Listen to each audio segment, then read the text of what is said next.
একজন ইঞ্জিনিয়ার সাহেব একটি মেশিন তিনি ফিটিং করছিলেন।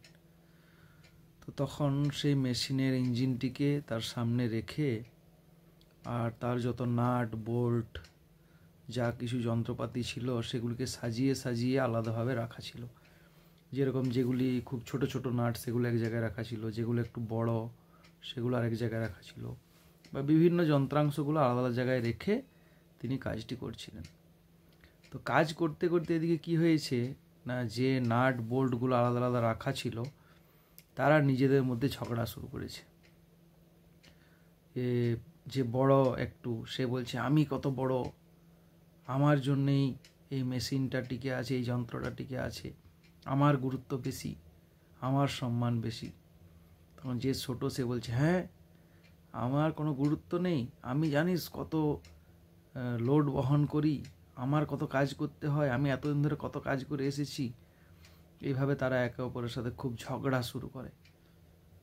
তারপর ঝগড়া করতে করতে মারপিট, গালিগালাজ, মান অপমান, কাদা ছোড়াছুড়ি এরকম শুরু হয় এবং তারা ঝগড়া করতে করতে বাইরে বেরিয়ে গিয়ে সেখানে মারপিট শুরু করে। এদিকে বাকি যে সমস্ত যন্ত্রাংশ নাট বোল্ট ছিল ইঞ্জিনিয়ার সাহেব সেগুলিকে নিয়ে সুন্দরভাবে মেশিনটি ফিটিং করে। কিন্তু যারা বাইরে বেরিয়ে মারপিট করে এবং সেখানে তারা কারো হাত ভেঙে যায়, কারো পা ভেঙে যায়, অর্থাৎ সেগুলি ত্রুটিপূর্ণ হয়ে যায়, তো সেগুলি বাইরে পড়ে থাকে।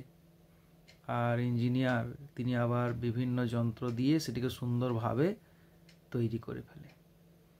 তো এখন বিষয়টা হচ্ছে যে তারা যদি নিজের নিজের জায়গায় ধীর স্থির হয়ে থাকতো, বসে থাকতো, তাহলে প্রত্যেকেই কিন্তু তার নির্দিষ্ট জায়গায় তাদের যে কাজ সেই কাজে তারা যুক্ত হতো, সবাই পজিশন পেত এক একটা। কিন্তু যেহেতু তারা ক্রোধের বশবর্তী হয়ে হোক, লোভের বশবর্তী হয়ে হোক বা হিংসার বশবর্তী হয়ে হোক, তারা একে অপরের সাথে ঝগড়া ঝামেলায় মেতে উঠল। ফলস্বরূপ কি হলো না, তারা নিজেরাই তাদের গুরুত্বটা হারিয়ে ফেলল। একই রকমভাবে আমাদের এই ইসকন হচ্ছে একটি দিব্য সংগঠন, অর্থাৎ এটি পরম পুরুষোত্তম ভগবান শ্রীকৃষ্ণের দ্বারা পরিচালিত হচ্ছে এবং এই পৃথিবীর সমস্ত জীবাত্মা তাদের নিজে নিজের যোগ্যতা অনুযায়ী সেবা করার এই ইসকনের সুযোগ রয়েছে। কিন্তু আমাদের কি করতে হবে না, আমাদের সেই নাট বোল্টের মতো ধীর স্থির হয়ে বসে থাকতে হবে। আমাদের অপেক্ষা করতে হবে একজন এক্সপার্ট ইঞ্জিনিয়ার অর্থাৎ গুরুদেব বা কোনো শুদ্ধ ভক্ত, শুদ্ধ প্রচারক বা কখনো স্বয়ং পরমেশ্বর ভগবান, তিনি ঠিক আমাদেরকে ব্যবহার করবেন। আমাদেরকে শুধু হরে কৃষ্ণ মহামন্ত্র জপ করে যেতে হবে প্রতিদিন নির্দিষ্ট সংখ্যক, এবং 4টি পাপ কর্ম থেকে আমাদের দূরে থাকতে হবে। এইভাবে যদি আমরা দিনহীনভাবে নিজেকে অত্যন্ত নীচ মনে করে, তৃণ অপেক্ষা যদি আমরা নিজেদেরকে ক্ষুদ্র মনে করে আমরা ধীর স্থিরভাবে থাকি, তাহলে কিন্তু আমাদের যোগ্যতা অনুযায়ী আমরা ঠিক সেবায় যুক্ত হব।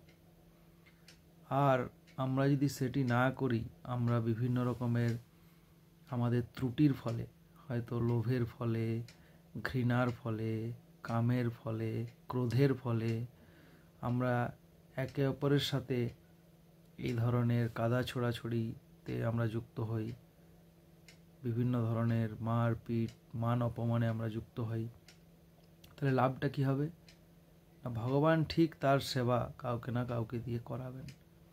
আমরাই আমাদের সেবা, আমাদের যোগ্যতা, সেবার সুযোগ সব কিছু হারাবো।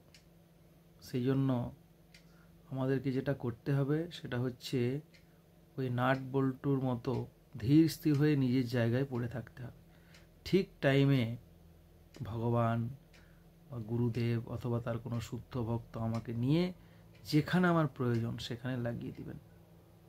সেই জন্য আমাদেরকে প্রতিনিয়ত অত্যন্ত উৎসাহের সাথে, এরকম শ্রীল রূপ গোস্বামীপাদ বলেছেন তার উপদেশামৃত গ্রন্থে, যে উৎসাহাৎ নিশ্চয়াৎ ধৈর্যাৎ তত্তৎ কর্ম প্রবর্ততে, অর্থাৎ উৎসাহ, অত্যন্ত উৎসাহের সাথে যে আমাদের ভগবানের নাম চালিয়ে যেতে হবে। সমস্ত যে নির্দেশ শাস্ত্রের শিল প্রভুপাদ যা নির্দেশ দিয়েছেন আমাদের সেটি পালন করে যেতে হবে, এবং আমাদের উৎসাহ ভাব থাকবে যে আমাদেরকে ঠিক ভগবান গুরুদেব বা কোনো শুদ্ধ ভক্ত প্রচারক আমাদেরকে ঠিক কাজে লাগাবেন, ভগবানের সেবায় আমরা যুক্ত হব। তো সেই জন্য সবার কাছে বিনম্র অনুরোধ, সবাই নিজে নিজের জায়গায় নিজের পজিশনে থেকে হরিনাম চালিয়ে যান। সময় হলে ভগবান ঠিক আপনাকে কোথায় কি সেবায় লাগাতে হবে সেটা লাগিয়ে দেবেন। কিন্তু আমরা যদি সেই সময়ের অপেক্ষা না করে আমরা নিজেরা হুটোপুটি করি, তাড়াহুড়ো করি, মারপিট করি, ঝামেলা করি, অশান্তি করি, তাহলে ভগবানের সেবা তো বন্ধ হবে না, নিত্য সেবা কেউ না কেউ করবে, কিন্তু আমি সেবার সুযোগটি হারিয়ে ফেলব।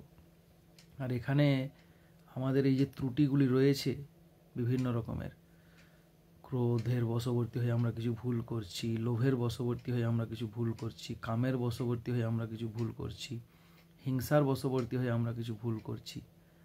এটা কিন্তু আবার এই যে কৃষ্ণ ভক্তি যে ইস্কনের মাধ্যমে প্রচারিত হচ্ছে, এখানে আবার কিন্তু ওয়ার্কশপ আছে এগুলোকে সুন্দর করে রিপেয়ার করার জন্য। যেরকম নাট বোল্টগুলো ঝগড়া লাগতে লাগতে তাদের মধ্যে কিছু কেউ ফেটে গেছিলো, কারো থ্রেড নষ্ট হয়ে গেছিলো, তো যিনি এক্সপার্ট ইঞ্জিনিয়ার তিনি কিন্তু সেগুলিকে আবার সুন্দর করে রিপেয়ার করে ঠিক কাজে লাগিয়ে দেবেন। সেরকম আমাদের এই দিব্য সংগঠন যেটি পরম পুরুষোত্তম ভগবান শ্রীকৃষ্ণের দিব্য পরিচালনায় পরিচালিত হচ্ছে, সেই ইস্কনে রিপেয়ারেরও ব্যবস্থা রয়েছে, ওয়ার্কশপ রয়েছে। কৃষ্ণ বিভিন্ন রকম সিচুয়েশনের মাধ্যমে, বিভিন্ন রকম ঘটনার মাধ্যমে আমাদেরকে কখনো সম্মান, কখনো অপমান, কখনো আনন্দ, কখনো দুঃখ ইত্যাদির মাধ্যমে আমাদেরকে সারিয়ে নেবেন। আমাদের যে ত্রুটিগুলি আছে সেগুলি থেকে আমাদের মুক্ত করবেন এবং ঠিক যেখানে আমাদের প্রয়োজন সেখানে লাগিয়ে দেবেন।